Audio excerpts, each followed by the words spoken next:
Hari itu cuaca tampak cerah, meskipun udara gunung yang dingin mulai menyusup ke dalam jaket tebal Rio, Agus, dan Handoko. Ketiga sahabat ini sudah menyiapkan rencana mereka sejak lama. Mereka akan mendaki Gunung Sumbing, sebuah gunung yang terkenal dengan jalur pendakiannya yang menantang. Namun, ada satu hal yang membuat pendakian kali ini berbeda. Mereka melakukannya di bulan Ramadan. Dan yang lebih ekstrim lagi, mereka berniat untuk melaksanakan sholat tarawih di puncaknya. Ini gila sih, kata Agus sambil mengangkat ransel besar yang dipasangnya di bahu. Tapi, setidaknya kita bisa buktikan kalau nggak ada yang perlu ditakuti, kan? Rio, yang sejak awal sudah tertarik dengan ide itu, mengangguk. Kita cuma perlu sampai puncak sebelum maghrib, terus sholat tarawih. Gampang. Handoko, yang biasanya lebih skeptis, ikut tertawa. Kalian ini benar-benar nggak takut ya, masa pendakian di bulan Ramadan gini. Orang-orang bilang, bulan ini yang paling rawan di gunung-gunung seperti ini. Namun, Rio hanya tersenyum. Semua itu cuma cerita. Kita harus buktikan kalau kita bisa lebih dari itu. Warga sekitar gunung memang sering memberi peringatan kepada para pendaki, terutama yang melakukan pendakian di bulan Ramadan.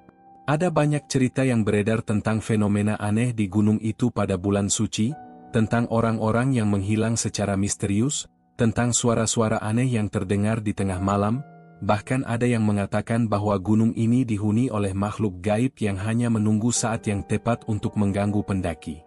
Tapi bagi Rio, Agus, dan Handoko, itu semua hanya cerita orang tua yang berlebihan. Mereka tidak percaya pada hal-hal seperti itu.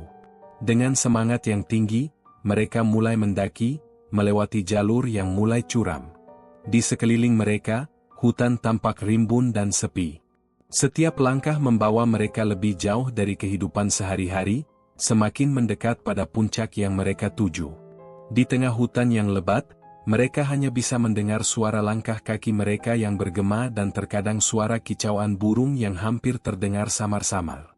Kita harus berhati-hati, jalanan ini cukup terjal, kata Handoko, sedikit lebih serius. Ah, santai aja, kita masih banyak waktu, jawab Rio, mencoba meyakinkan sahabat-sahabatnya. Meskipun semangat mereka tinggi, perasaan tidak nyaman mulai menggerayangi Handoko. Mungkin ini hanya perasaan aneh biasa, pikirnya. Namun, perasaan itu tetap ada, seolah ada sesuatu yang mengawasi gerakan mereka. Handoko menoleh ke belakang, namun hanya pohon-pohon rimbun yang tampak. Tak ada jejak pendaki lain yang terlihat. Mungkin kita harus berhenti sebentar dan makan dulu, usul Agus. Mereka duduk di sebuah batu besar, membuka bekal yang mereka bawa. Meski suasana tampak biasa saja, Handoko merasa seolah ada yang aneh di sekitar mereka. Semua terasa terlalu sunyi. Angin yang biasanya berhembus kencang di gunung, terasa begitu pelan dan tak ada suara binatang yang biasanya menemani perjalanan. Aneh, kan? Handoko membuka percakapan. Maksudnya, tanya Rio, sambil menggigit roti. Suasana di sini, jawab Handoko, terasa sangat sunyi. Seperti nggak ada kehidupan sama sekali. Agus tertawa kecil. Kamu ini, kadang-kadang kebanyakan berpikir. Ini gunung, mana ada yang ramai. Namun, rasa aneh itu tetap mengganggu Handoko. Ia menoleh ke sekitar, melihat pepohonan yang semakin rapat. Aku nggak tahu, tapi rasanya kayak ada yang mengikuti kita, kata Handoko pelan. Rio dan Agus saling pandang, kemudian tertawa. Aduh, Handoko, kamu itu paling gampang ketakutan. Kita cuma pendaki biasa, bukan orang-orang yang akan diikuti makhluk halus. Mereka kembali melanjutkan perjalanan. Namun, di dalam hati, Handoko tetap merasa ada sesuatu yang mengganjal. Ia berusaha menepis perasaan itu, berpikir bahwa itu hanya rasa lelah dan kegelisahan yang berlebihan. Namun, semakin jauh mereka mendaki, semakin ia merasakan adanya keanehan. Semakin malam, cuaca pun semakin dingin. Gunung Sumbing yang terkenal dengan medan yang terjal membuat mereka tak bisa cepat-cepat sampai ke puncak. Mereka harus berhati-hati. Sebelum maghrib, mereka baru bisa mencapai sebuah tempat yang agak datar, ideal untuk berhenti sejenak. Di sana, mereka menemukan sebuah batu besar yang cukup lebar untuk mereka bertiga beristirahat. Dengan napas yang terengah-engah, mereka duduk di sana, sambil menatap langit yang mulai gelap. Di kejauhan, mereka bisa melihat puncak Gunung Sumbing yang diselimuti kabut tebal, seakan menunggu mereka untuk sampai ke sana. "Kita sudah dekat," kata Rio sambil memandang ke atas. "Tinggal sedikit lagi." Handoko mengangguk, meskipun hatinya masih terasa tak tenang. "Iya, sedikit lagi." Agus membuka tas ranselnya dan mengeluarkan beberapa barang. "Mudah-mudahan kita bisa melaksanakan sholat dengan lancar di puncak nanti." Rio menatap langit, mencari tanda-tanda matahari yang mulai tenggelam. "Kita harus segera pergi. Kalau enggak, kita akan ketinggalan sholat maghrib." Mereka pun melanjutkan perjalanan, menuju puncak gunung yang semakin mendekat. Meskipun rasa takut itu sedikit mengganggu, mereka tetap melangkah maju. Tidak ada yang bisa menghentikan mereka. Mereka akan melakukan apa yang sudah direncanakan, sampai ke puncak dan melaksanakan sholat tarawih di sana.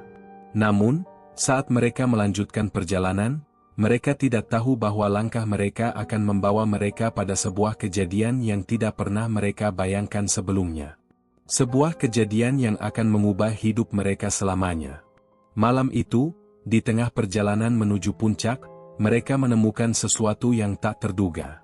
Sebuah bangunan tua yang terlihat samar-samar di balik pepohonan.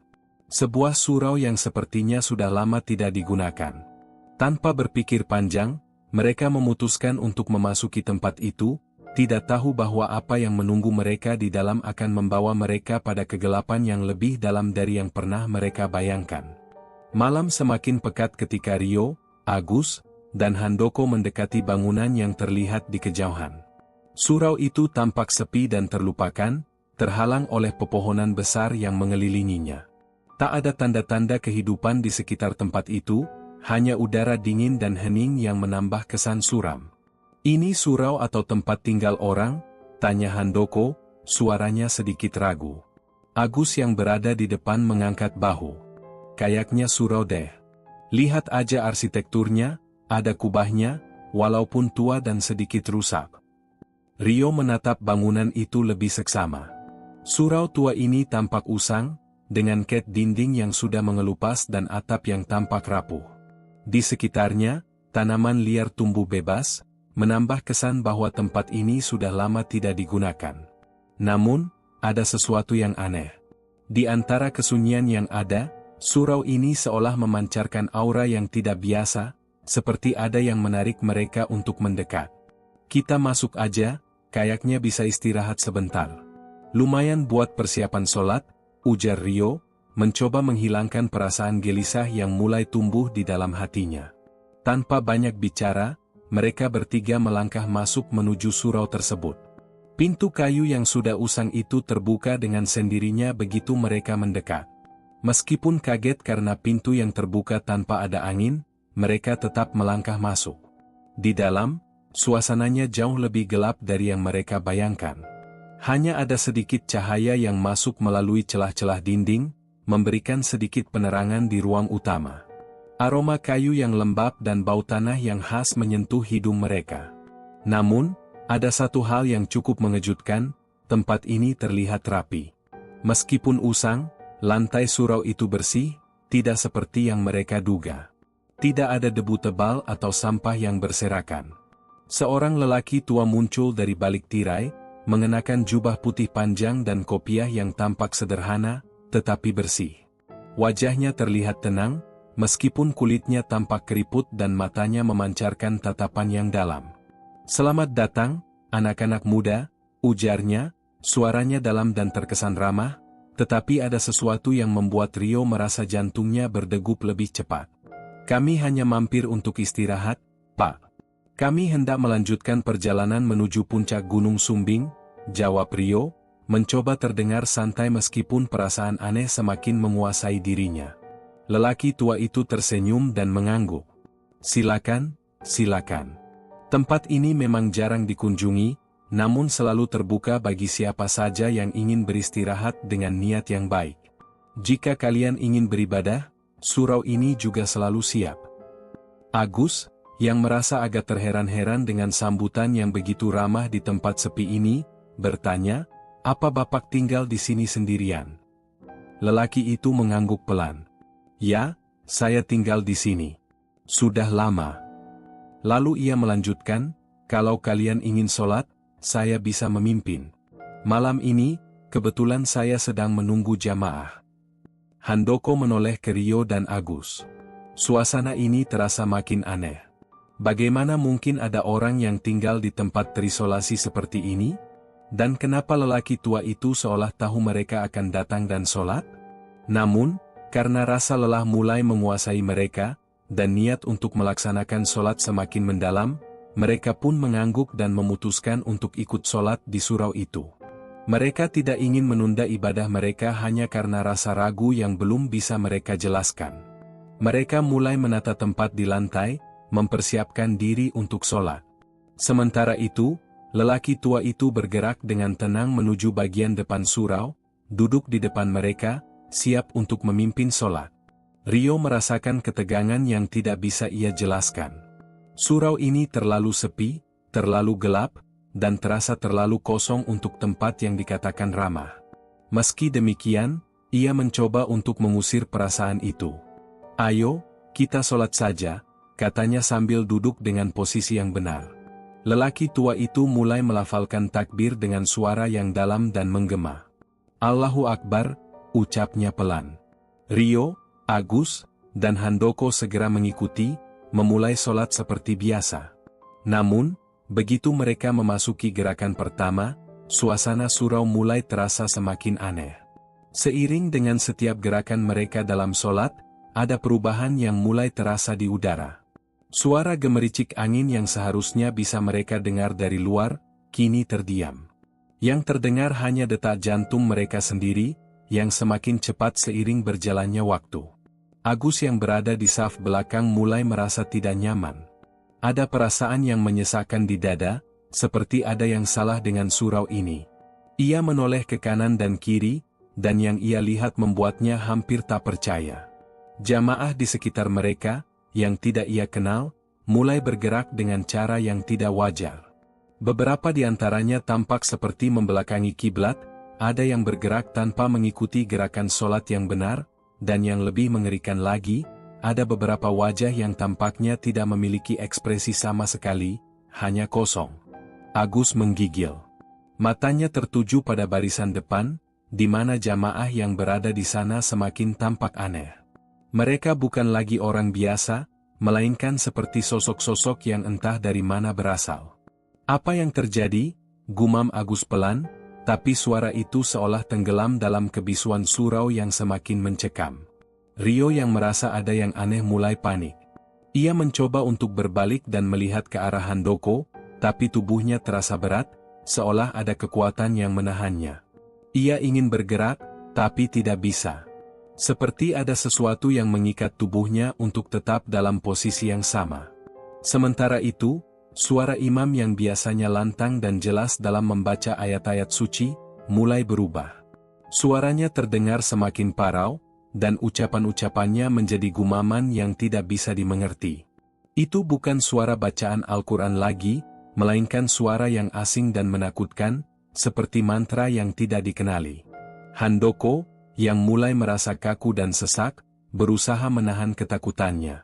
Tapi pandangannya mulai kabur, dan tubuhnya terasa semakin lelah, seolah energi dalam dirinya menghilang.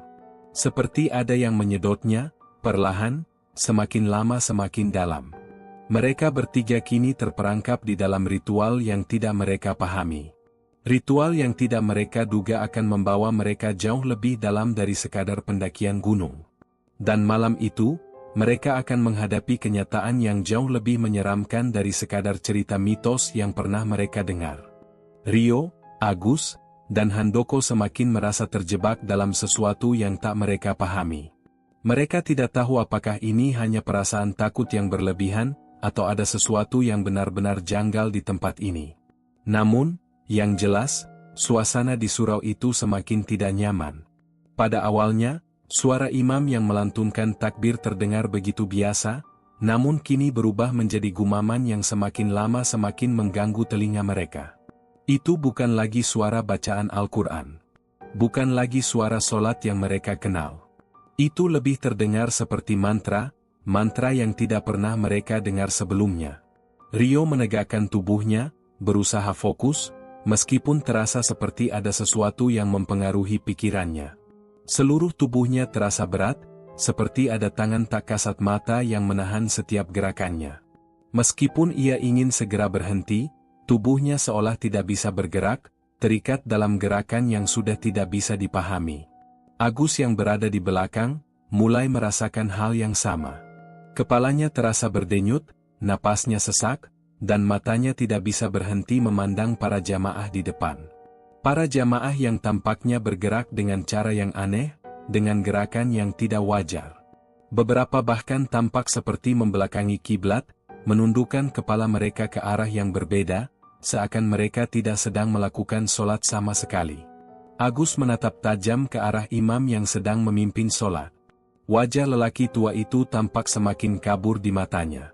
Ada sesuatu yang aneh. Sosok itu semakin tampak seperti tidak sepenuhnya manusia. Kulitnya tampak lebih pucat, dan matanya, yang sebelumnya tenang, kini memancarkan tatapan yang kosong dan kosong. Tak ada lagi kehangatan dalam tatapannya, hanya kekosongan yang mendalam. Handoko merasakan hal yang jauh lebih buruk. Ia merasa tubuhnya seperti semakin lemas, nyaris tak memiliki tenaga. Semua yang ada di sekelilingnya mulai berputar, dan ia merasa seakan-akan terperangkap dalam sebuah pusaran yang tak bisa dihentikan. Tubuhnya mulai menggigil, dan meskipun ia ingin mengangkat tangan untuk berhenti, tangannya terasa terlalu berat untuk digerakkan. "Mengapa kita tidak bisa bergerak?" tanya Handoko dalam hati, ketakutan mulai merayapi dirinya. Ia menoleh ke arah Rio dan Agus, berharap mereka bisa merasakan hal yang sama, tapi pandangannya semakin kabur. "Rio? Agus?" Handoko berusaha memanggil sahabatnya, tapi suaranya nyaris tidak terdengar. Suaranya tenggelam dalam keheningan yang aneh dan mencekam itu. Tak ada jawaban. Suasana di surau itu semakin mencekam. Setiap detik terasa lebih berat daripada sebelumnya. Ketiga sahabat itu terjebak dalam gerakan yang tidak mereka kehendaki. Mereka terjebak dalam sebuah solat yang tidak pernah mereka bayangkan. Solat yang berubah menjadi sebuah ritual yang jauh lebih gelap dan mengerikan. Rio berusaha untuk tetap tenang. Ia tahu mereka harus segera keluar dari tempat ini. Tapi ada sesuatu yang menghalangi dirinya untuk berpikir jernih. Seolah ada kekuatan yang menguasai dirinya, membuat pikirannya terpecah-pecah, dan tubuhnya semakin terasa lemas.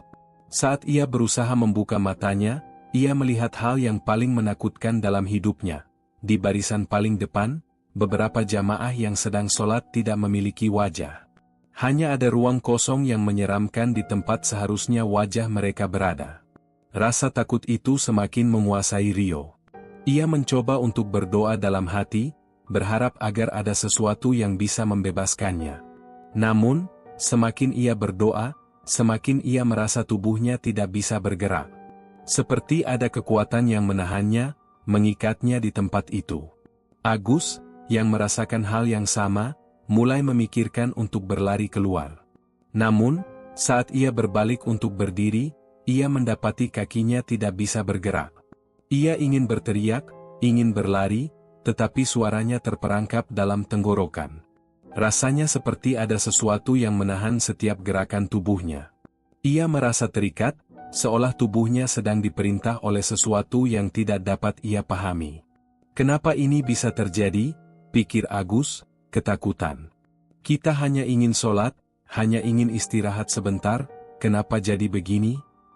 Di tengah kekalutan itu, suara imam yang semula terdengar pelan kini berubah menjadi semakin parau. Suara itu bergema di seluruh ruangan, dan setiap kata yang keluar dari mulut imam terasa seperti mantera yang menyeret mereka lebih dalam ke dalam kegelapan. Setiap lafaz yang diucapkan imam seolah mengandung kekuatan yang lebih besar daripada sekadar bacaan Al-Quran. Itu bukanlah doa lagi, melainkan sebuah mantra yang memanggil sesuatu yang jauh lebih gelap dari dunia ini. Handoko semakin panik. Ia bisa merasakan bahwa energi dalam tubuhnya semakin lama semakin terkuras. Rasanya seperti ada sesuatu yang menghisap dirinya, menariknya lebih dalam ke dalam kegelapan yang tak terlihat. Pandangannya semakin kabur, dan ia merasa seolah-olah dia sedang jatuh, terperangkap dalam sebuah pusaran yang tak berujung. Saat itulah, sosok lelaki tua itu berdiri dan menghadap mereka. Ia mengangkat kedua tangannya ke udara, dan dengan suara yang semakin berat, ia mengucapkan kalimat yang tidak bisa mereka mengerti. Kalimat itu terdengar seperti bahasa yang tidak berasal dari dunia ini, seperti sebuah sumpah yang tidak pernah mereka dengar sebelumnya. Dan tiba-tiba, mereka mendengar suara yang sangat keras, seperti suara petir yang menggema di seluruh surau. Suara itu membuat Ryo, Agus, dan Handoko terlonjak kaget. Tubuh mereka terasa seperti tersentak, dan mereka merasa seolah-olah terlempar jauh ke dalam ruang yang sangat gelap. Semua perasaan takut dan cemas itu memuncak, dan mereka akhirnya terjatuh ke dalam kegelapan yang total. Ketiga sahabat itu terjebak dalam dunia yang tidak mereka mengerti. Terperangkap dalam sebuah ritual yang tak pernah mereka bayangkan. Sebuah ritual yang membawa mereka lebih jauh dari yang pernah mereka duga, ke dalam kegelapan yang lebih dalam daripada yang bisa mereka jelaskan. Mereka terperangkap dalam sesuatu yang tak bisa mereka lari dari, terjebak dalam takdir yang tidak mereka pilih. Ryo membuka matanya. Tapi yang ia lihat hanya kegelapan. Tidak ada lagi cahaya surau, tidak ada lagi suara orang sholat, hanya keheningan yang menggema. Tubuhnya terasa kaku, dan seluruh tubuhnya lemas, seolah-olah ia baru saja dibekukan. Ia mencoba untuk bergerak, tetapi seakan ada tembok tak terlihat yang menahannya. Ia terperangkap dalam kegelapan yang pekat. Kemudian, perlahan, bayangan-bayangan mulai muncul di hadapannya. Bayangan yang tidak jelas bentuknya, seperti sosok manusia yang buram, dengan mata yang kosong menatapnya dari kejauhan. Ryo menelan ludah, berusaha untuk berpikir jernih, tapi pikirannya terasa kabur. Di mana ini, gumamnya, suaranya nyaris hilang dalam keheningan. Ia mencoba mengingat-ingat. Apa yang baru saja terjadi? Sebelum semuanya gelap, ia ingat surau, suara imam yang berubah aneh, dan para jamaah yang tampak tidak seperti manusia. Semua itu datang begitu cepat, seperti badai yang datang tanpa peringatan. Tapi sekarang, ia hanya bisa merasakan kekosongan. Tidak ada apapun yang jelas. Tiba-tiba, ia mendengar suara langkah kaki yang sangat pelan, mengganggu kesunyian yang ada. Langkah itu mendekat. Ryo menegakkan tubuhnya meskipun tubuhnya terasa berat. Ketika langkah itu semakin dekat, ia melihat sesosok tubuh bergerak di hadapannya. Sosok itu tampak kabur, tetapi Ryo bisa merasakan adanya energi yang sangat besar, sesuatu yang tidak wajar. Agus? Handoko? Ryo memanggil, mencoba untuk mencari teman-temannya, berharap mereka ada di dekatnya. Namun, suaranya hanya terdengar teredam di dalam kegelapan. Tidak ada jawaban. Kemudian, suara itu terdengar lagi, lebih dekat. Ryo bisa mendengar derap langkah yang datang dari arah yang tak terduga. Tanpa bisa melihat dengan jelas, ia merasakan kehadiran sesuatu yang lebih besar, lebih kuat, dari apapun yang pernah ia rasakan sebelumnya. Sosok yang mendekat itu tiba-tiba berbicara, suaranya dalam dan menggema, seperti suara dari dalam tanah. Kau terjebak, anak muda. Ryo tercekat. Suara itu tidak seperti suara manusia. Suara itu berasal dari kedalaman yang tak terjangkau, dari suatu tempat yang jauh lebih gelap dan lebih menakutkan daripada apapun yang bisa dibayangkan oleh manusia biasa. Siapa? Ryo berusaha bertanya, meskipun suara ketakutan mulai merayapi dirinya. Tidak penting siapa aku. Yang penting adalah, kalian akan tetap di sini. Suara itu tertawa, pelan namun menyakitkan, seakan ada tawa yang terdengar dari balik kegelapan yang tak berujung. Ryo merasa seluruh tubuhnya menggigil. Apa yang dimaksud dengan, di sini? Apakah ia sudah mati? Apakah ini akhir dari segalanya? Semua pertanyaan itu berputar di pikirannya, tetapi tidak ada satupun jawaban yang bisa ia temukan. Kegelapan itu semakin pekat, menelan semua harapan dan pikirannya. Tiba-tiba, ia merasa ada sesuatu yang menyentuh lengannya. Bukan sentuhan lembut, melainkan sebuah genggaman yang sangat kuat, seakan hendak meremasnya. Ia terkejut dan mencoba untuk menghindar, namun semakin ia berusaha menghindar, semakin erat genggaman itu. "Jangan coba lari. Kamu tidak bisa lari dari sini," kata suara itu lagi, kali ini lebih rendah, seakan berbisik langsung ke telinga Rio. Rio merasa tubuhnya semakin lemah, semakin rapuh. Matanya mulai tertutup, seolah energi dalam dirinya terkuras habis. Meskipun ia berusaha untuk tetap bertahan, ia merasa semakin tidak mampu mengendalikan dirinya.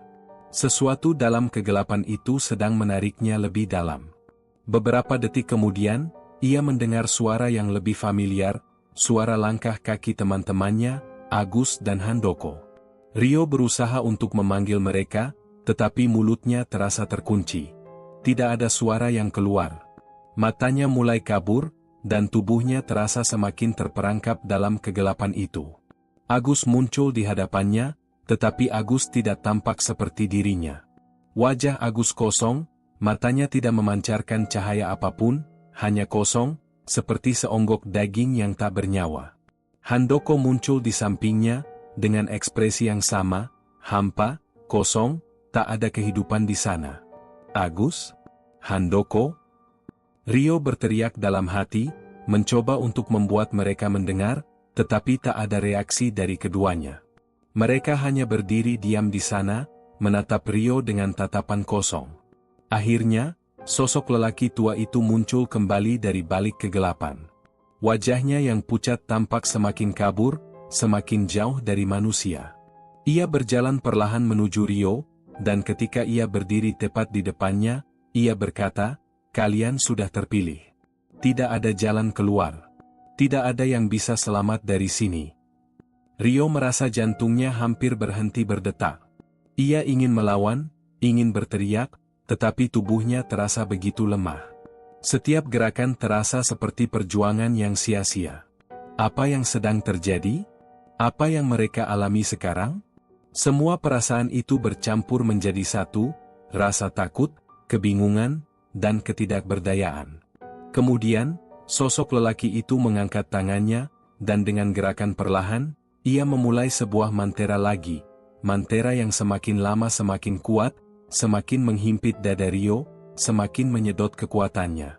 Rio tahu bahwa ini adalah saat terakhirnya. Ia merasakan tubuhnya semakin lemah, dan kegelapan itu semakin menelan dirinya.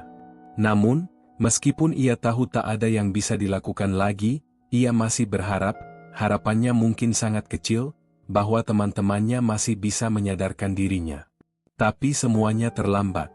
Ia sudah terperangkap dalam kekuatan yang lebih besar, sesuatu yang lebih menakutkan daripada yang bisa dibayangkan oleh manusia biasa. Dalam gelap yang semakin pekat, Rio merasakan dirinya tenggelam. Tapi kali ini, ia tidak merasa takut lagi. Semua rasa takut itu perlahan menghilang, digantikan oleh rasa hampa yang luar biasa. Dan ketika sosok lelaki itu tersenyum, Rio tahu bahwa kegelapan itu telah menjadi takdirnya. Ketika Rio membuka mata, ia merasa seperti baru saja bangun dari tidur yang sangat panjang. Namun, ada sesuatu yang berbeda. Tidak ada lagi kegelapan pekat yang sebelumnya menyelimuti dirinya. Tidak ada lagi suara aneh yang terdengar dari segala arah. Yang ada sekarang adalah hutan yang lebat dan sunyi. Angin berhembus lembut, menyejukkan wajahnya, tetapi udara yang dihirupnya terasa asing, dingin, dan tidak familiar. Rio mendapati dirinya terbaring di atas tanah, tubuhnya terasa lelah, seolah baru saja melewati perjalanan panjang yang menguras seluruh tenaganya. Ia mencoba untuk mengangkat tubuhnya, tetapi terasa sangat berat. Kakinya gemetar saat ia berdiri, dan tangan-tangannya terasa kaku. Ia menggenggam tanah, berusaha berdiri dengan sekuat tenaga. Di sekelilingnya, hanya ada hutan yang gelap. Pohon-pohon yang tinggi menjulang, dengan cabang-cabangnya yang berkerut, seolah menutupi langit. Tidak ada suara hewan yang biasa terdengar di malam hari, tidak ada burung yang berkicau, hanya kesunyian yang menyelimuti. Semua ini terasa tidak benar. Rio merasakan sesuatu yang ganjil di dalam hatinya. Hutan ini, atau tempat ini, bukanlah tempat yang pernah ia kenal. Ia memandang sekeliling, berusaha mencari tanda-tanda kehidupan. Namun yang ia temui hanya bayangan kabur di antara pepohonan yang tampak sepi. Tidak ada tanda jalan yang jelas, tidak ada jejak langkah yang bisa diikuti. Hanya ada kebingungan yang menyesakkan dada. Agus? Handoko? Rio berteriak, suaranya menggema di tengah kesunyian. Tapi tidak ada jawaban. Tidak ada yang muncul. Hanya suara angin yang terdengar lembut di antara pepohonan. Ia mengumpulkan seluruh kekuatan yang tersisa, mencoba mengingat apa yang telah terjadi. Surau tua, sosok lelaki berjubah putih, para jamaah yang bergerak aneh, dan kemudian kegelapan itu. Apa yang sebenarnya terjadi? Apakah ini dunia nyata? Apa yang telah mereka alami tadi? Apa yang telah mereka masuki? Rio menggigil. Rasa takut mulai menyelimutinya kembali. Ia tahu, dalam hatinya, bahwa sesuatu yang tidak wajar sedang terjadi. Tapi apa itu? Ia harus menemukan jawabannya. Tanpa arah yang jelas, ia mulai berjalan, berusaha mencari jejak atau petunjuk apapun yang bisa membawanya keluar dari tempat ini. Setiap langkahnya terasa berat, dan setiap langkah yang ia ambil hanya membawa ia lebih dalam ke dalam hutan yang tidak pernah ia lihat sebelumnya. Beberapa menit berlalu, dan ia merasa bahwa hutan ini tidak berujung. Semua jalan yang ia lewati tampak sama. Pohon-pohon yang tinggi dan rimbun seolah melingkupi dirinya, menutupi jalan keluar yang mungkin ada. Rio merasakan tubuhnya semakin lelah, dan ia mulai meragukan arah yang telah ia pilih. Apa sebenarnya yang terjadi di sini? Apa yang sedang ia cari? Tiba-tiba, ia mendengar suara samar. Seperti langkah kaki. Sosok yang berjalan mendekat. Dengan harapan, Rio menoleh ke arah suara itu. Mungkin itu adalah teman-temannya, atau seseorang yang bisa menjelaskan apa yang terjadi. Ia berlari ke arah suara itu, jantungnya berdegup kencang. Namun, ketika ia sampai di sana, ia mendapati sesuatu yang membuat darahnya membeku. Sosok yang mendekat itu bukan manusia. Itu hanya bayangan yang bergerak tanpa bentuk. Tanpa wajah, tanpa suara. Hanya bayangan hitam yang melintas begitu cepat, menghilang begitu saja ketika Rio menggapainya. Rio berhenti.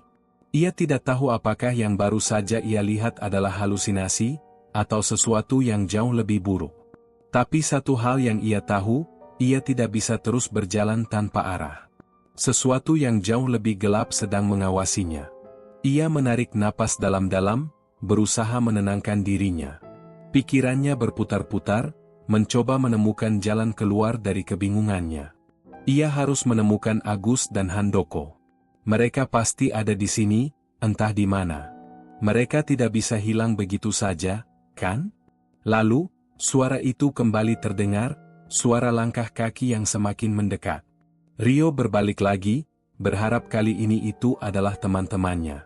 Tapi yang ia temui malah lebih mengejutkan. Di antara pepohonan, di balik bayangan yang gelap, Rio bisa melihat sosok yang tampaknya mengenalinya. Sosok lelaki tua yang pernah ia lihat di surau. Lelaki itu berdiri di sana, menatap Rio dengan tatapan kosong, seperti sebelumnya. Kali ini, tidak ada senyum, tidak ada keramahan. Hanya kekosongan yang terasa sangat menakutkan.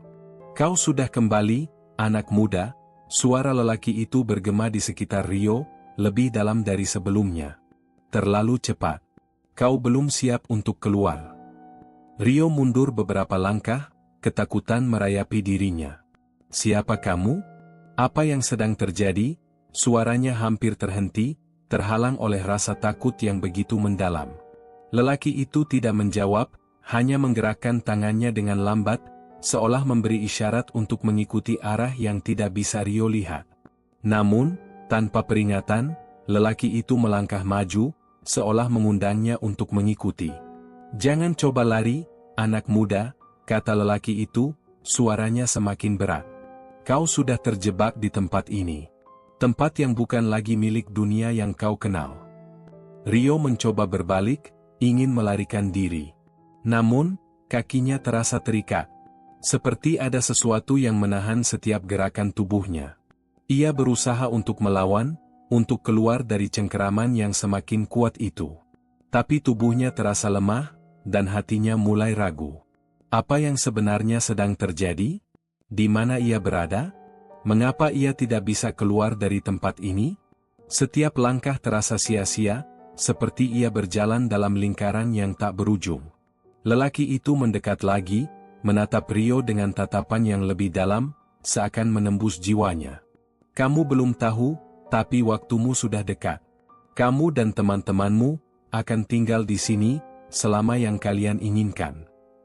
Rio merasa tubuhnya semakin terhimpit. Ada sesuatu yang menghubunginya dengan tempat ini, dan ia tidak bisa lagi melawan. Ia tidak tahu apa yang akan terjadi selanjutnya, tetapi ia merasa bahwa apa yang telah terjadi sebelumnya hanyalah awal dari sesuatu yang jauh lebih besar dan lebih gelap. Dengan perasaan terperangkap, Rio mengerti satu hal, ia tidak bisa keluar dari sini. Tidak dengan cara yang ia bayangkan. Kaki Rio terasa sangat berat, seolah setiap langkahnya adalah perjuangan yang tak ada habisnya. Semakin lama ia berjalan di hutan ini, semakin ia merasa terperangkap dalam lingkaran yang tidak terlihat. Tidak ada jalan keluar, tidak ada petunjuk. Hanya bayangan gelap yang mengintai setiap kali ia menoleh. Dia mulai meragukan dirinya sendiri. Apakah ia benar-benar masih hidup? Apa yang terjadi dengan Agus dan Handoko? Sudah berapa lama ia berada di sini? Semua pertanyaan itu berputar-putar di kepalanya, tetapi tidak ada jawaban. Ia merasa seperti daging yang dijerat oleh takdir, tidak bisa melawan, tidak bisa keluar. Tiba-tiba, di tengah perjalanan yang semakin melelahkan itu, ia mendengar suara langkah lain, langkah yang berat dan teratur. Bukan langkah ringan yang biasa terdengar di hutan, tetapi suara yang penuh tekanan, seakan ada makhluk besar yang menginjak tanah dengan kekuatan luar biasa. Rio berhenti. Ia tidak tahu apakah itu teman-temannya, atau sesuatu yang lebih buruk. Hatinya berdebar kencang. Tanpa bisa menahan rasa penasaran, ia berbalik, mencari sumber suara itu. Di ujung jalan yang gelap, ia melihat sosok lelaki tua itu lagi. Kali ini, lelaki itu tidak lagi berjalan dengan lambat, tetapi dengan gerakan yang pasti, seakan menguasai tempat ini. Wajahnya yang pucat dan tatapannya yang kosong tidak memberikan ruang bagi harapan. Sudah waktunya, kata lelaki itu dengan suara yang berat, seperti suara yang datang dari dalam tanah. Kalian tidak akan keluar dari sini, Rio. Tidak ada yang keluar. Rio merasa tubuhnya mulai gemetar. Kenapa? Apa yang kamu inginkan dariku? Kami hanya ingin keluar. Kami tidak ingin terjebak di sini. Suaranya nyaris hilang tertelan angin yang berhembus di antara pepohonan. Lelaki itu menggelengkan kepala, senyum kecil terlihat di bibirnya. Itu bukan pilihan kalian. Kalian sudah terpilih. Semua yang ada di sini adalah bagian dari takdir yang tak bisa dihindari. Rio mundur selangkah. Takdir? Ini bukan takdir. Ini setan.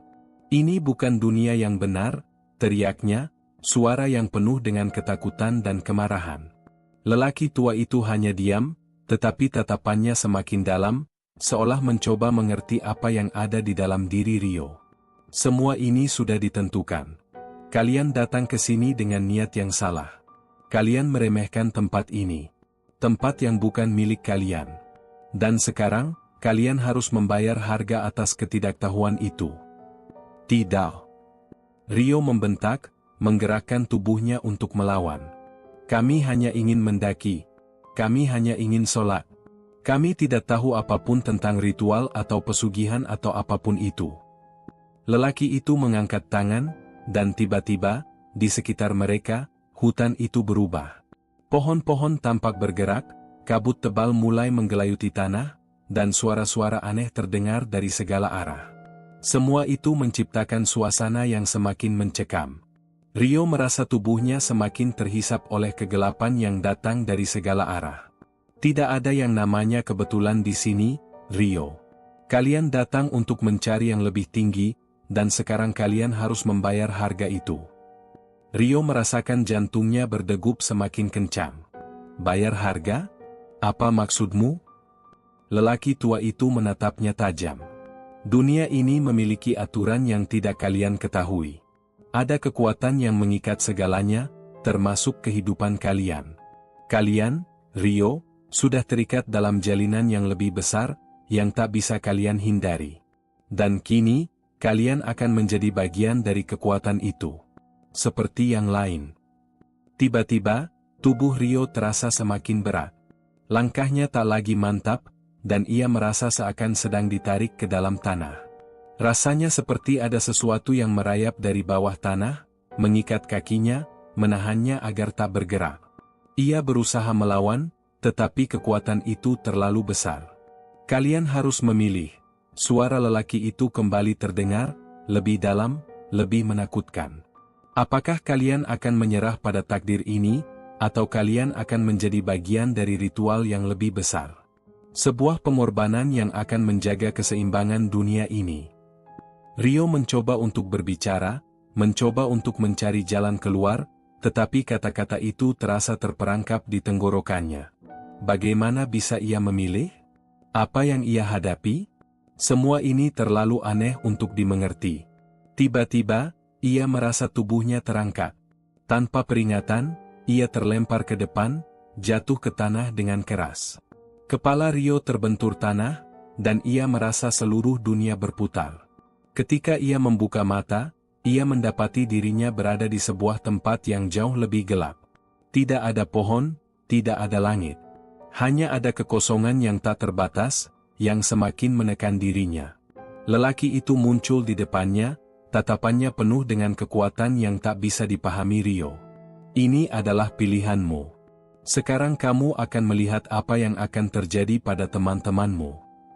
Rio berusaha untuk bangun, tetapi tubuhnya tidak mau bergerak. Ada sesuatu yang menghalangi dirinya.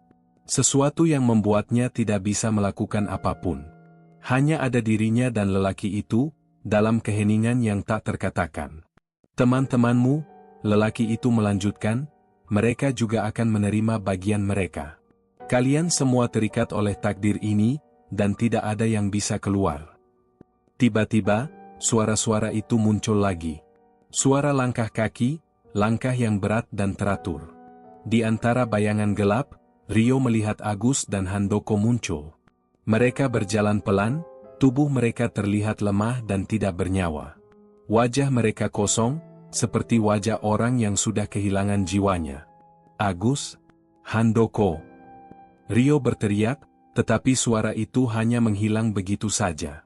Lelaki itu tersenyum, sebuah senyum yang tidak menyiratkan kebaikan sedikit pun. Mereka sudah di sini. Dan kini, saatnya pengorbanan dimulai. Rio tidak bisa berkata-kata. Ia merasa tubuhnya semakin lemah, semakin kosong. Ada sesuatu yang lebih besar dari sekedar dirinya, sesuatu yang tidak bisa ia lawan. Semua yang ada di sekelilingnya seakan menutup rapat, menjerat dirinya dalam takdir yang sudah ditentukan. Ia tidak tahu apakah ia bisa bertahan lebih lama, atau apakah ada harapan yang tersisa. Yang pasti, ia tahu satu hal, apa yang terjadi sekarang, tidak ada jalan keluar. Rio merasakan tubuhnya semakin lemah. Setiap detik yang berlalu seakan menguras seluruh tenaganya.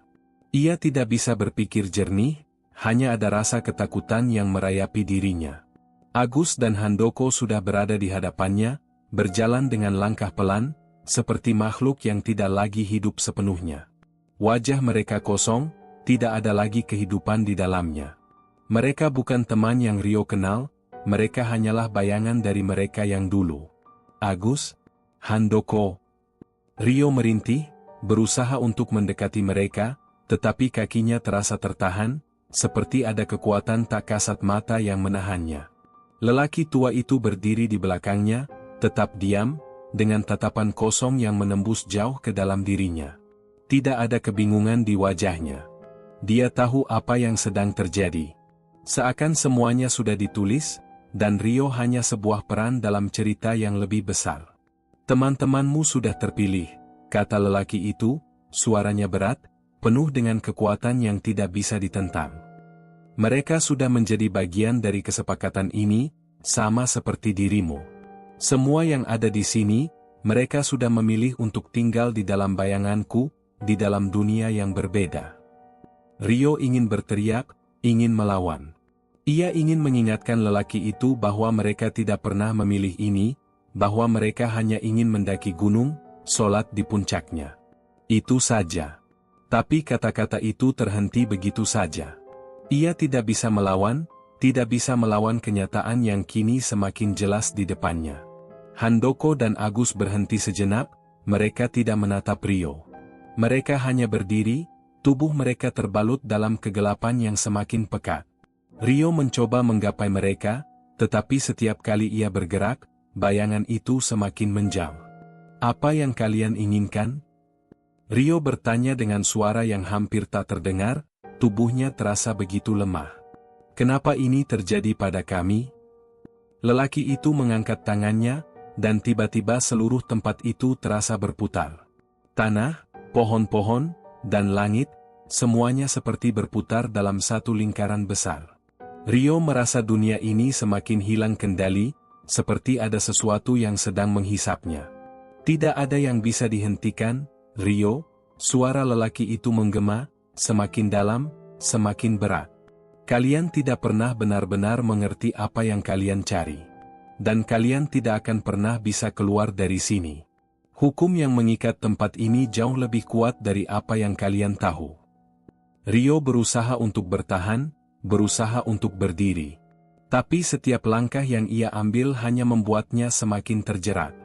Ada kekuatan yang lebih besar dari sekadar tubuh dan pikiran manusia, kekuatan yang memelihara tempat ini. Kekuasaan yang datang dari hal-hal yang tak bisa dipahami. Apa yang kami pilih? Rio kembali bertanya, suaranya kini lebih penuh dengan kebingungan dan keputusasaan. Kami tidak memilih ini. Kami hanya ingin hidup seperti biasa. Lelaki itu tersenyum tipis, seperti mengetahui sesuatu yang lebih dalam daripada yang bisa dimengerti oleh Rio. Kalian memilih tanpa sadar. Semua yang ada di sini, semuanya terikat oleh hukum yang lebih besar. Kalian terjebak dalam kesepakatan yang bahkan kalian sendiri tidak tahu. Semua ini bukan kebetulan, Rio. Kalian datang ke sini dengan niat yang tidak murni. Dan itu yang mengikat kalian. Rio terdiam. Kata-kata lelaki itu seperti tusukan di dadanya. Benarkah mereka sudah terjebak sejak awal? Benarkah mereka sudah memilih tanpa sadar? Apa yang sebenarnya telah mereka lakukan? Apa yang sebenarnya terjadi di tempat ini? Handoko bergerak sedikit, mengangkat tangannya dengan gerakan yang lambat dan kaku. Rio merasa hatinya tercekat. Ada sesuatu yang salah. Sesuatu yang jauh lebih besar dari sekadar ritual atau pesugihan. Mereka semua berada dalam kekuatan yang tak bisa dilawan. Lelaki itu mendekat, berjalan dengan langkah pasti, seperti tahu arah yang harus dituju. Kini saatnya bagi kalian untuk membayar apa yang telah kalian pilih. Tidak ada yang bisa melarikan diri. Tidak ada yang bisa kembali. Kalian sudah berada di dalam dunia yang lain. Dunia yang tak terjangkau oleh manusia biasa. Rio ingin berteriak. Ingin berlari. Tetapi tubuhnya tidak bisa digerakkan. Setiap kali ia mencoba bergerak, semakin banyak bayangan yang mengikatnya, semakin dalam kekuatan yang menarik dirinya. Hutan ini, tempat ini, semuanya bukan milik dunia yang ia kenal. Semua yang ada di sini sudah terikat dengan aturan yang tidak bisa dimengerti, aturan yang hanya bisa dipahami oleh mereka yang telah lama ada di dalamnya. Tidak ada jalan keluar, Rio. Tidak ada jalan yang bisa membawa kalian kembali. Lelaki itu berbicara pelan, tetapi suaranya begitu jelas, seolah memantul dalam setiap sudut ruang yang gelap ini. Rio berusaha untuk meresapi kata-kata itu. Apa maksudnya? Tidak ada jalan keluar? Apa yang dimaksud dengan dunia ini? Dan jika memang tidak ada jalan keluar, lalu apa yang harus mereka lakukan? Handoko dan Agus semakin bergerak menjauh, dan Rio merasa hatinya hancur melihat teman-temannya. Mereka bukan lagi teman yang ia kenal. Mereka bukan lagi orang yang dulu ia ajak mendaki gunung ini. Kalian harus memilih, Rio, suara lelaki itu kembali terdengar. Apakah kalian akan menerima takdir ini? Atau kalian akan terus melawan, dan kehilangan semuanya? Rio terdiam, tubuhnya merasa semakin terhimpit oleh kegelapan. Dunia yang ia kenal seakan hilang, digantikan oleh sesuatu yang lebih besar, yang lebih gelap. Dan ia tidak tahu bagaimana bisa keluar dari sini. Kehidupan yang ia pikir akan berjalan biasa-biasa saja kini terasa sangat jauh. Begitu jauh dari jangkauannya. Semua ini bukan sekadar perjalanan fisik menuju puncak gunung. Ini adalah perjalanan yang lebih dalam, lebih gelap. Perjalanan menuju takdir yang tidak bisa ia hindari. Rio hanya bisa berdiri di sana, dalam kegelapan yang semakin pekat, bertanya-tanya apa yang akan terjadi selanjutnya. Rio merasakan napasnya semakin berat. Tubuhnya seperti terkunci, tak bisa bergerak, seolah ada kekuatan tak terlihat yang menahannya di tempat ini. Dalam kebingungannya, ia mencoba mencari celah, mencari jalan keluar, tapi semakin lama semakin terasa tidak ada lagi harapan. Hanya kegelapan yang terus menggerogoti, dan suara lelaki tua itu yang mengalun menembus pikirannya. Agus dan Handoko kini berada jauh di depannya, tubuh mereka kaku seperti patung, dan wajah mereka tetap kosong, tidak memiliki ekspresi sama sekali. Rio merasa kehilangan kata-kata, tak tahu lagi apa yang harus ia lakukan. Kenapa kalian berubah seperti ini? Rio akhirnya berhasil berbisik, matanya basah karena air mata yang sudah tak bisa ia tahan lagi. Kenapa kalian tidak mendengarkan aku? Kita bisa keluar dari sini, kita bisa selamat. Handoko dan Agus tidak menjawab. Mereka tetap berdiri, seperti patung yang diletakkan di tempat yang tidak seharusnya. Rio merasa semakin terperangkap. Dunia ini terasa semakin jauh dari kenyataan. Semua yang ada seakan berada di luar kendalinya. Lelaki tua itu melangkah mendekat, wajahnya tetap tak berubah. Tidak ada kebingungan, tidak ada penyesalan. Seolah apa yang terjadi ini sudah sesuai dengan rencana yang lebih besar. Rencana yang tidak bisa dimengerti oleh siapapun. Kalian sudah tahu apa yang terjadi. Suara lelaki itu terdengar dalam, menggetarkan. Kalian datang ke sini dengan niat yang tidak murni. Itu yang mengikat kalian. Kalian tidak pernah menghormati tempat ini. Ini adalah konsekuensi dari pilihan kalian. Rio menatap lelaki itu dengan penuh kebingungan, kemudian menunduk. Ia merasa kalah. Kalah melawan ketakutan yang sejak tadi membelenggu pikirannya. Kalah melawan kegelapan yang mengisi setiap ruang di sekelilingnya. Kami tidak tahu, katanya dengan suara serak. Kami tidak tahu bahwa tempat ini seperti itu. Kami hanya ingin mencari kedamaian. Kami hanya ingin sholat di puncak gunung. Itu saja. Lelaki tua itu mengangkat tangannya dengan gerakan lambat, lalu menatap Rio dengan tajam. Begitulah. Kalian tidak tahu, tetapi kalian datang juga. Kalian datang untuk sesuatu yang tidak kalian mengerti. Dan sekarang, kalian harus menghadapi kenyataannya. Ada aturan yang lebih besar, Rio. Kalian tidak bisa melawan itu. Rio menggelengkan kepala, berusaha melawan kenyataan yang menekan dirinya. Semua yang terjadi ini terasa seperti mimpi buruk yang tidak pernah berakhir. Tapi ini bukan mimpi. Ini nyata. Semuanya nyata. Agus dan Handoko, teman-temannya, sudah kehilangan jiwa mereka. Dan kini, giliran dirinya yang harus menerima kenyataan pahit ini. Jadi, kami tidak punya pilihan? Rio bertanya dengan suara rendah, hampir tak terdengar. Lelaki itu terdiam sejenak, seolah sedang menilai sesuatu dalam dirinya. Kalian tidak bisa memilih. Begitu kalian memasuki tempat ini, kalian telah memilih untuk terikat oleh hukum yang ada di dalamnya. Dunia ini tidak bisa dipahami oleh orang-orang seperti kalian.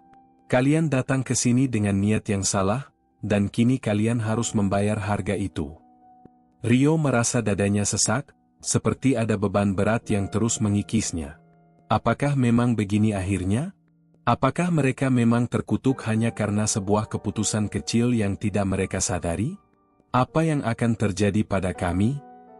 Rio bertanya, tak bisa menahan rasa takut yang menggulung dalam dirinya. Lelaki itu menggelengkan kepala, bibirnya tersenyum tipis, seperti mengerti apa yang sedang dirasakan Rio. Kalian tidak akan mengerti sampai saatnya tiba. Kalian akan menjadi bagian dari sesuatu yang lebih besar. Kalian tidak akan pernah kembali. Ini adalah jalan yang harus ditempuh. Saat itu, sebuah perubahan terjadi. Hutan yang gelap itu tiba-tiba terasa semakin dekat, semakin menutup. Pohon-pohon yang tadinya berdiri tegak kini bungkuk, seperti hendak menelan mereka. Tanah di bawah kaki Rio terasa semakin rapuh, seakan ia akan jatuh ke dalam kekosongan yang tak terhingga. Sekarang, waktunya datang. Suara lelaki itu bergema. Tiba-tiba, tanah di bawah kaki Rio terbelah. Tidak seperti gempa bumi biasa, tetapi seolah tanah itu sendiri terbuka karena sebuah kekuatan yang tidak bisa dilawan. Rio terjatuh, tubuhnya tidak bisa lagi bergerak, meskipun ia berusaha untuk bangkit. Semua terasa menghilang begitu saja. Di bawahnya, hanya ada kegelapan yang menyedot. Tidak ada cahaya, tidak ada suara. Hanya ada dirinya dan jurang yang menganga, menanti untuk menelannya. Agus dan Handoko menghilang, hanya tersisa bayangan samar yang perlahan memudar. Rio berteriak, tetapi tidak ada yang menjawab. Suara itu hilang begitu saja, tersapu oleh angin yang kencang. Ia tahu, ia sudah berada di dalam dunia yang tak dapat ia kendalikan lagi. Dunia yang lebih besar dari dirinya. Dunia yang mengikat mereka, meskipun mereka tidak tahu bagaimana caranya. Tubuh Rio akhirnya terjatuh lebih dalam, ke dalam kegelapan yang seolah tak ada ujungnya. Ia merasa bahwa ini adalah akhir dari segala sesuatu yang ia kenal. Tak ada jalan keluar, tak ada yang bisa ia lakukan. Hanya ada dirinya dan kegelapan yang terus menariknya. Ia tidak tahu apa yang akan terjadi setelah ini. Namun, satu hal yang pasti, mereka telah memasuki dunia yang lebih dalam daripada yang pernah mereka bayangkan. Dunia yang lebih gelap, dan jauh lebih menakutkan dari yang bisa mereka pahami. Rio terbangun di suatu tempat yang tidak ia kenali. Tubuhnya terasa sakit, seakan dipukuli oleh ribuan batu. Ia membuka matanya perlahan, mencoba menyesuaikan diri dengan kegelapan yang menyelimutinya. Langit di atasnya tidak tampak, hanya hitam pekat yang memenuhi pandangan. Di sekelilingnya, udara terasa berat, dipenuhi oleh aroma lembab dan tanah basah. Rio mencoba bangkit, tetapi tubuhnya begitu lemas. Setiap gerakan terasa sangat sulit. Seperti ada kekuatan yang mencegahnya untuk bergerak lebih bebas. Ia memejamkan mata dan berusaha menenangkan diri. Mengingat kembali apa yang terjadi sebelumnya. Puncak gunung, surau tua, lelaki berjubah putih. Lalu ia teringat pada teman-temannya, Agus dan Handoko. Mereka sudah tidak ada di sini, atau lebih tepatnya, ia tidak melihat mereka lagi. Ada satu perasaan yang menekan dada Rio. Sesuatu yang jauh lebih buruk daripada sekadar ketakutan. Perasaan ini datang dari dalam dirinya sendiri, perasaan yang mengatakan bahwa ia tidak berada di dunia yang sama lagi. Semua yang ia kenal telah berubah. Rio mencoba untuk bangun dan berdiri, tetapi tubuhnya seakan tidak mendukung. Kakinya terasa terhimpit oleh sesuatu, seperti ada kekuatan yang menahannya. Begitu ia berusaha mengangkat tubuhnya, tanah di bawahnya tampak bergerak, seakan menanggapi gerakannya. Kemudian, suara gemerisik terdengar dari sisi kanannya. Ia menoleh dengan cepat. Ada seseorang di sana, berdiri dalam kegelapan. Wajahnya tak terlihat jelas, hanya siluet yang samar. Namun, Rio bisa merasakan bahwa orang itu sedang menatapnya. Lalu suara itu terdengar. Sudah waktunya. Suara itu dalam dan penuh dengan kekuatan yang tak terdefinisikan. Rio merasa tubuhnya kembali kaku, tak bisa bergerak. Ia ingin berlari, tetapi seolah ada ikatan yang mengikatnya erat di tempat itu. Waktunya tiba untuk memilih. Suara itu kembali bergema. Tidak ada lagi jalan mundur. Rio merasakan napasnya semakin cepat. Suara itu datang dari orang yang tidak bisa ia lihat, dan ia tidak tahu apakah itu manusia atau sesuatu yang lebih menakutkan dari itu. Yang pasti, suara itu memancarkan kekuatan yang tak bisa diabaikan. Memilih? Rio berusaha berkata, meski suara itu begitu lemah, hampir terhalang oleh ketakutannya. Apa yang harus saya pilih? Di antara kegelapan itu, sebuah sosok muncul perlahan, menghadapnya. Wajahnya tertutup bayang-bayang, hanya ada cahaya redup yang memancar dari matanya. Saat matanya bertemu dengan mata Rio, ia merasakan ada sesuatu yang sangat asing. Seperti seluruh dunia menghilang, dan hanya ada mereka berdua di sana. Pilihlah, sosok itu berkata lagi, kali ini suaranya terdengar lebih tegas. Kalian terjebak di sini karena pilihan kalian. Semua yang terjadi ini adalah akibat dari niat kalian. Kalian ingin mencari sesuatu yang tidak bisa dipahami oleh manusia biasa. Kini, kalian harus memilih jalan yang akan membawa kalian ke takdir yang berbeda. Sesuatu yang lebih besar dari kehidupan kalian. Rio merasa kebingungannya semakin dalam. Apa maksud semua ini? Ia tidak pernah berniat untuk terjebak dalam semacam permainan ini. Semua yang mereka inginkan hanyalah mendaki gunung, menjalani tarawih di puncaknya, dan merasakan ketenangan. Mereka tidak mengerti bahwa tempat ini menyimpan sesuatu yang jauh lebih gelap. Apa pilihan yang dimaksud? Rio bertanya, suaranya terdengar terputus-putus, tapi ada tekad yang menguat di dalam dirinya. Saya tidak tahu apa yang saya pilih. Kami hanya ingin berjalan seperti biasa. Sosok itu menggelengkan kepala perlahan, seolah mengetahui apa yang akan terjadi selanjutnya. Kalian memilih dengan tidak sadar. Itu adalah bagian dari takdir. Tapi sekarang, kalian punya kesempatan untuk memilih lagi. Ini adalah kesempatan terakhir. Suasana semakin mencekam. Kegelapan di sekitar mereka semakin dalam, dan Rio bisa merasakan hawa dingin yang menyerang tubuhnya. Semua itu seperti sebuah jebakan, tak ada jalan keluar. Tapi, ia harus memilih. Pilihan yang bisa menentukan hidupnya, atau mungkin, kematiannya. Pilihlah, Rio, suara itu mengulang sekali lagi. Kehidupan kalian bisa berlanjut, tetapi kalian harus melewati ujian ini. Pilihan ini akan menentukan apakah kalian akan kembali atau tetap terperangkap selamanya di sini. Rio terdiam.